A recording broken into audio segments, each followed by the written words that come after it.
नमस्ते विद्यार्थी मित्रों। कक्षा 6 में मैं आपका हार्दिक स्वागत करती हूँ। आज हम हिंदी पढ़ेंगे। हिंदी में हमने अगले वीडियो में 2 कहानी बताई थी। पहली कहानी है दयालु शिकारी।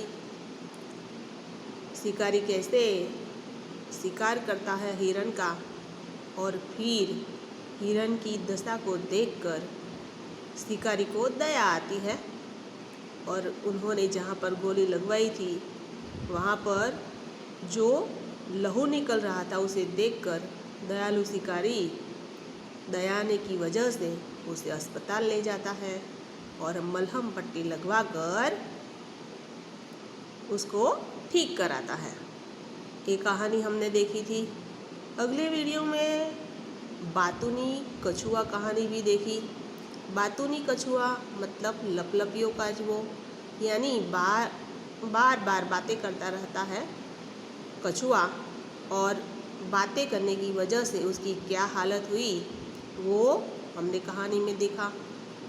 यहाँ पर बात करने की वजह से कछुए की जान चली जाती है।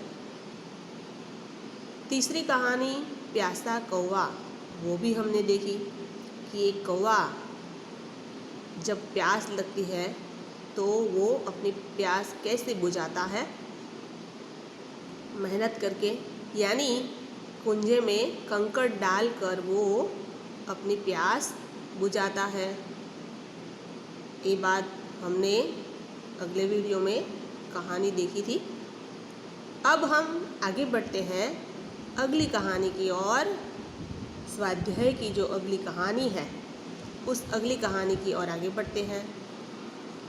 सब लोग अपनी नोट लेकर तैयार हो जाए और चित्र के आधार पर आपको कहानी लिखनी है अपनी नोटबुक में। अब देखते हैं कौवा और लोमड़ी। कौवा मतलब कागड़ो, लोमड़ी यानी सियाड़। कौवा और लोमड़ी की कहानी आपने सुनी होगी। बचपन में हमने काफ़ी सारी कहानियाँ सुनी हैं। हमारे नाना नानी दादा दादी हमें कहानी सुनाते हैं, तो यहाँ पर कौवा और लोमड़ी की कहानी भी आपने सुनी होगी। अब हम यहाँ पर चित्र के आधार पर एक एक करके चित्र देखेंगे और फिर कौवा और लोमड़ी की कहानी सुनेंगे। विद्यार्थी मित्रों, कहानी सुनना सबको अच्छा लगता है और सब लोग कहानी प्रिय भी है, बराबर ने। अब हम कहानी देखते हैं कौवा और लोमड़ी की कहानी। तो आप सबसे पहले कहानी ये जो चित्र के रूप में दी गई है उसे ध्यान से देखें और ध्यान से देखने के बाद एक एक चित्र को देखकर आप कहानी तैयार कीजिए। पहला चित्र है, आप देख रहे हैं कौवा है और कौवे के मुंह में क्या है, ये रोटी है, बराबर। आप कहानी अपने तरीके से लिख सकते हैं। आप रोटी भी बता सकते हैं या पूरी भी बता सकते हैं। तो एक गांव था, उस गांव में काफ़ी सारे घर थे। वहाँ पर एक घर जहाँ पर छोटा बच्चा रहता था और छोटा बच्चा अपने हाथ में रोटी लेकर घर के बाहर आया और बाहर आंगन में बैठकर रोटी खा रहा था। तभी उस घर के आंगन में एक पेड़ था।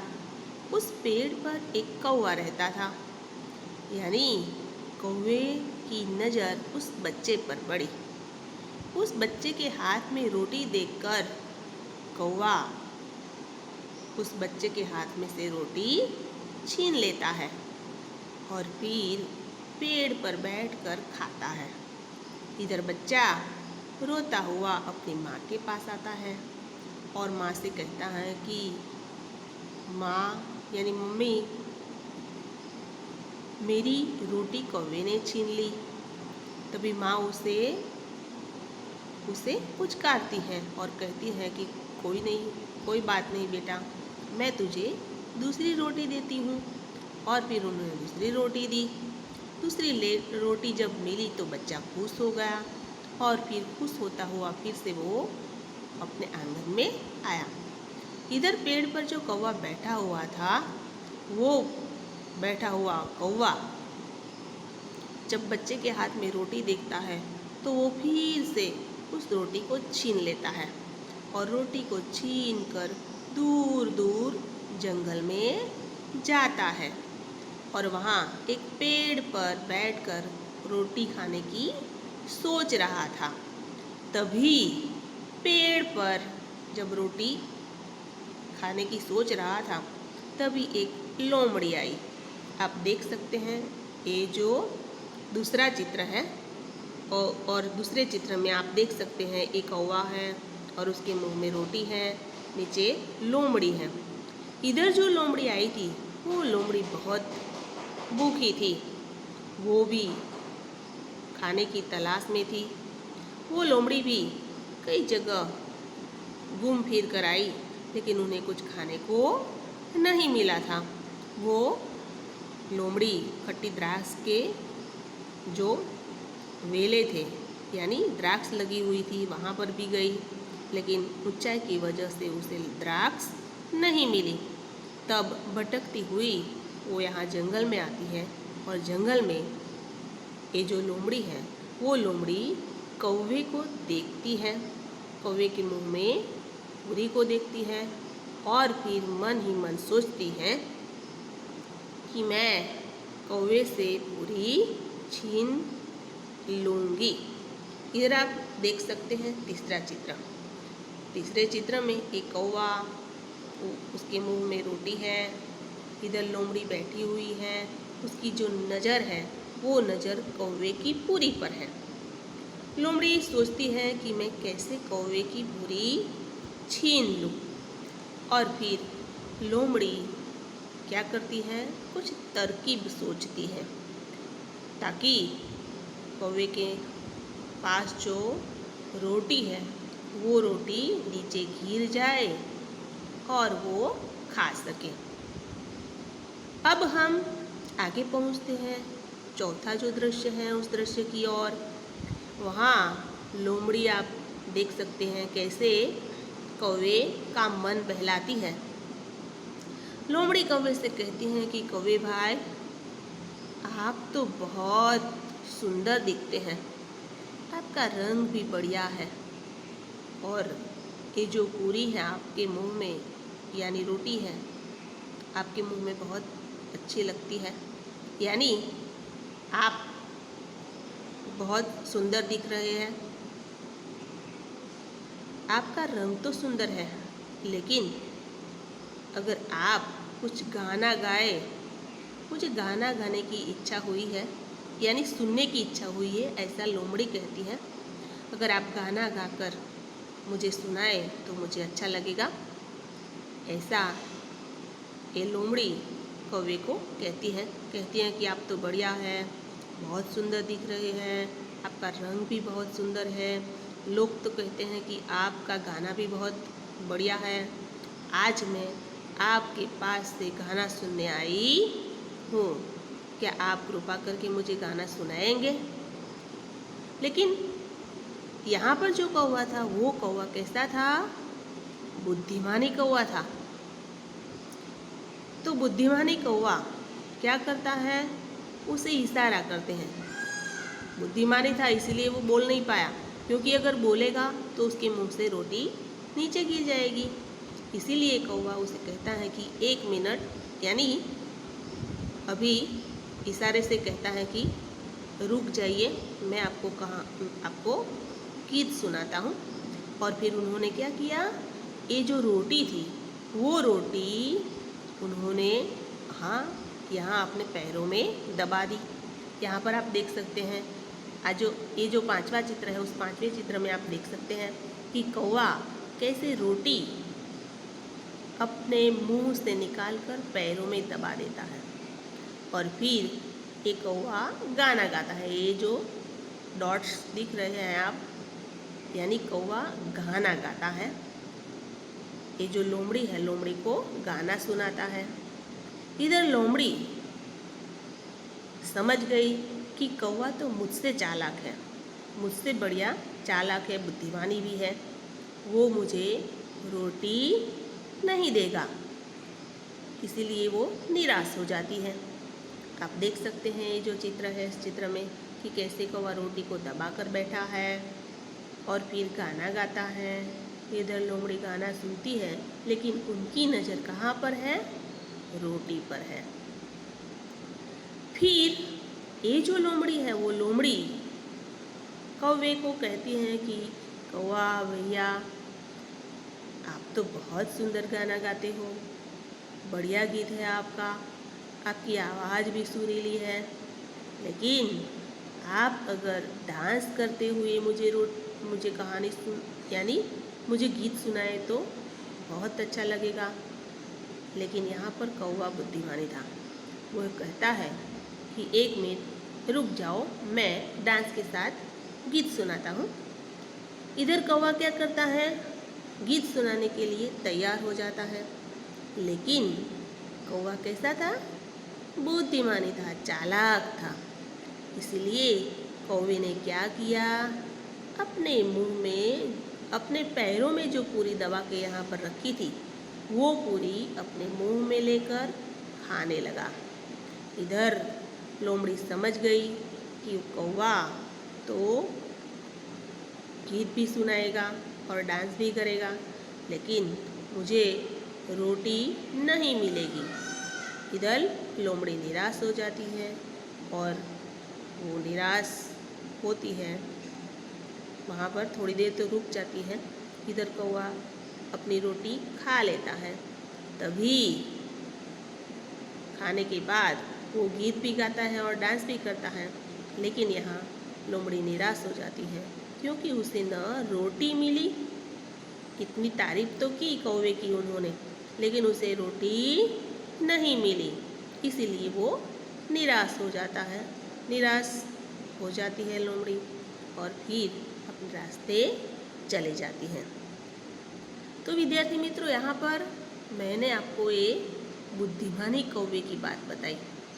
अगर आप ये जो कहानी चित्र के आधार पर बुद्धिमानी कौवे की है, लेकिन आप अगर लोमड़ी को चालाक बताना चाहते हैं तो आप क्या करेंगे? तो हम और कहानी बताते हैं कि एक कौवा था। कौवे को बहुत भूख लगी।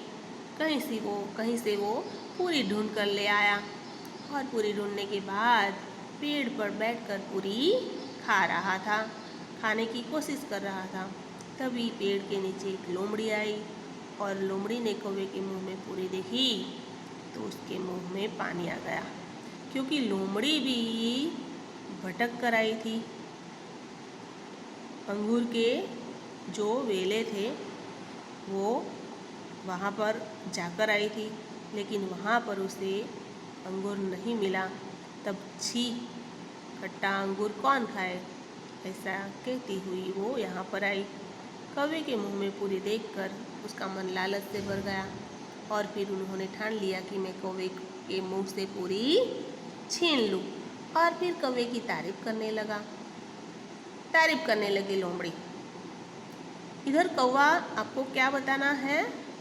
बुद्धिमानी बताना नहीं है, बुद्धिमानी हमें लोमड़ी को बताना है दूसरी कहानी में। तो यहाँ पर लोमड़ी बुद्धिमानी थी, तारीफ करने लगी। कौवा फुला न समाया, तारीफ सुनकर कौवा गदगद हो गया, फूल गया।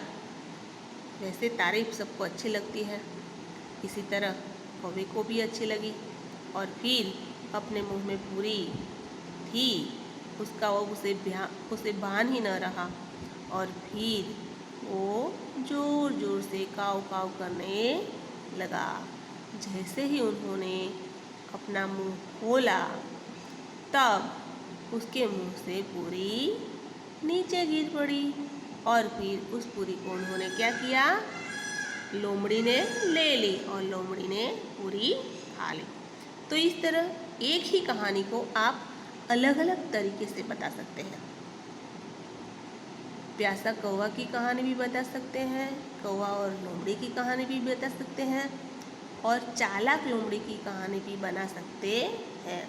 वैसे कहानी में जितने मरी मसाले डालेंगे उतनी रोचक कहानी बनेगी।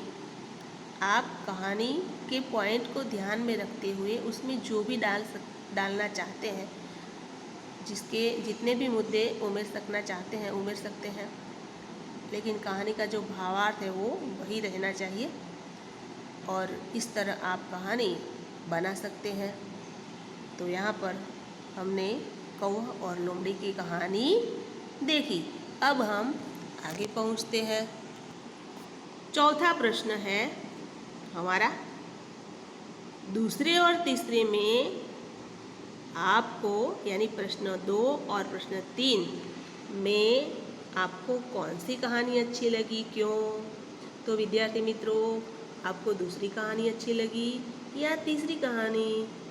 पहली कहानी है दयालु शिकारी की, दूसरी कहानी है बातूनी कछुआ, और फिर एक और कहानी है प्यासा कौवा की, और तीसरी कहानी है कौवा और लोमड़ी की। तो इन दूसरी और तीसरी कहानी में आपको कौन सी कहानी अच्छी लगी, और अच्छी लगी तो क्यों लगी, वो आपको अपनी नोटबुक में स्वाध्याय के रूप में लिखना है। बराबर। अब हम अगला प्रश्न पहुंचते हैं। नीचे दिए गए शब्दों के विरोधी शब्द घेरे में ढूंढकर वाक्य प्रयोग कीजिए।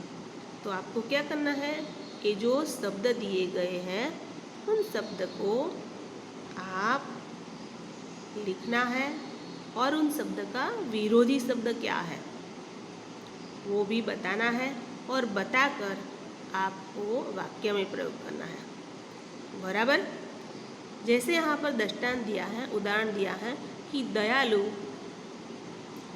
जिसका विरोधी शब्द क्या है, निर्दयी, और यहाँ पर ये दयालु और निर्दयी दोनों का वाक्य प्रयोग किया है।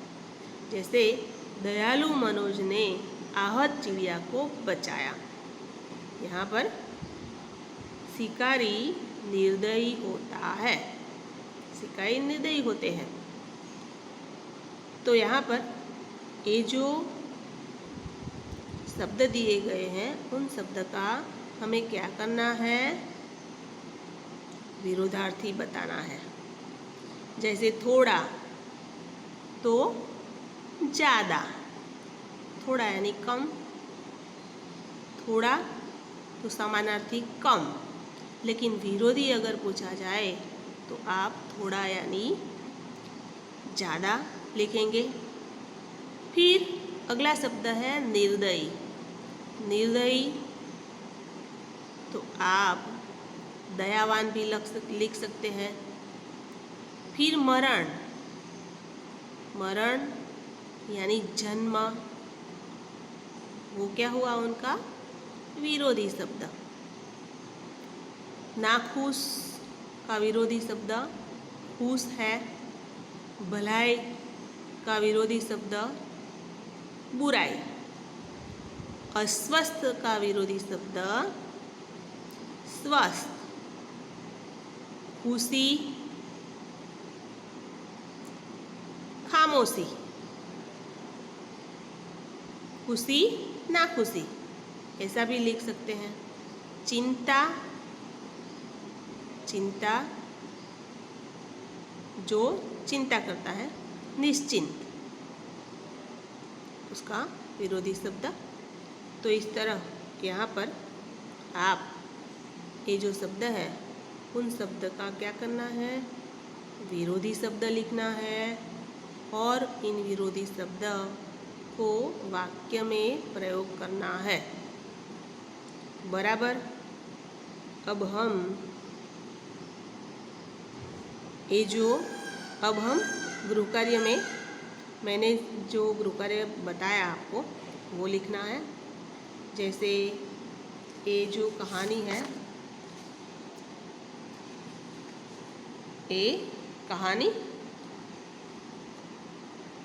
बातूनी कछुआ और प्यासा कौवा की कहानी, और फिर कौवा और लोमड़ी की कहानी, और ये जो विलोम शब्द है वो आपको कौन सी कहानी अच्छी लगी वो सब आपको क्या करना है, आपकी नोटबुक में लिखना है। अब हम अगले वीडियो में मिलेंगे, तब तक के लिए नमस्ते।